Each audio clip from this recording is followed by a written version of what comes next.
On a hot summer night in 1994 in San Antonio, Texas, 13-year-old Nicholas Barclay, a blonde, blue-eyed teenager, went out to play basketball with his friends.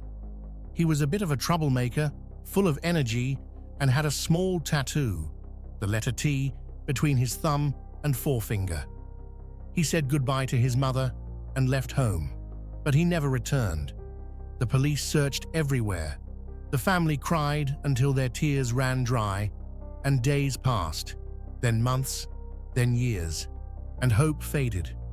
Nicholas became nothing more than a cold file in the police drawers.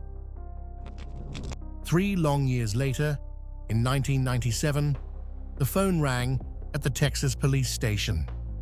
The call came from a completely unexpected place, Linares, Spain. The voice on the phone said, "We found a terrifying boy summer night in 1994 to be Nicholas Barkley in San Antonio, Texas." Nicholas's sister's heart on a hot summer night in 1994, she immediately flew to Spain to bring him back.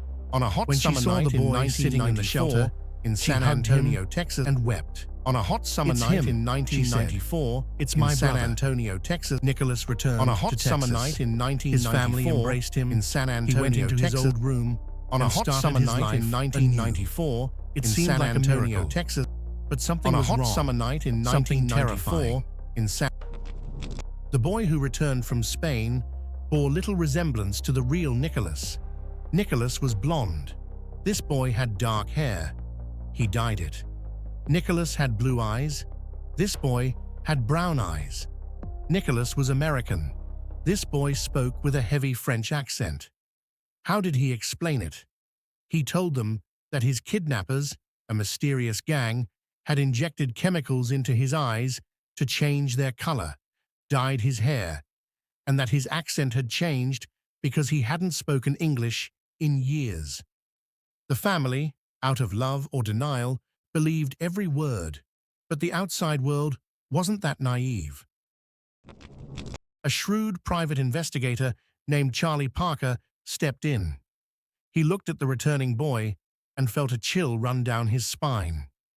He didn't focus on the eye or hair color, but rather on the ears. "An ear is like a fingerprint," Charlie famously said. "It doesn't change." He compared old photos of Nicholas with the boy's new ones. They didn't match. The investigator began digging into the past and uncovered a shocking truth. This wasn't Nicholas Barclay. This was Frédéric Bourdin, a 23-year-old Frenchman, 7 years older than Nicholas, an international criminal nicknamed the Chameleon. Bourdin was a brilliant con artist who stole the identities of hundreds of orphans to live in foster care, but this time he crossed a line. He stole an entire life and family. The police and FBI surrounded the Chameleon. Bourdin confessed to everything, but then dropped a bombshell that turned the tables on the family. "I'm an imposter, yes," Bourdin said coldly, "but how could a family not recognize their own son? The eyes are different, the voice is different, the age is different. How could تقولون they لحظة يعني believe me?" كيف نيكولاس حاول Then يقتحم بيت he put عائلته؟ forward his terrifying theory. They didn't أخوه believe me نيكولاس كان because راعي they're مشاكل. stupid. They accepted me because they know the real Nicholas will never return, because they killed him, and my presence was the perfect cover to close the case.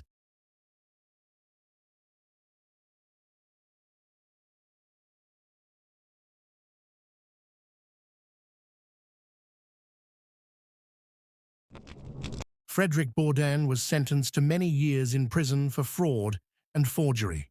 The Barkley family was subjected to extensive investigations, but no evidence was ever found linking them to their son's disappearance or murder, and they maintained that their grief had blinded them to the truth. In the end, the Chameleon returned to France, and Nicholas's room remained empty.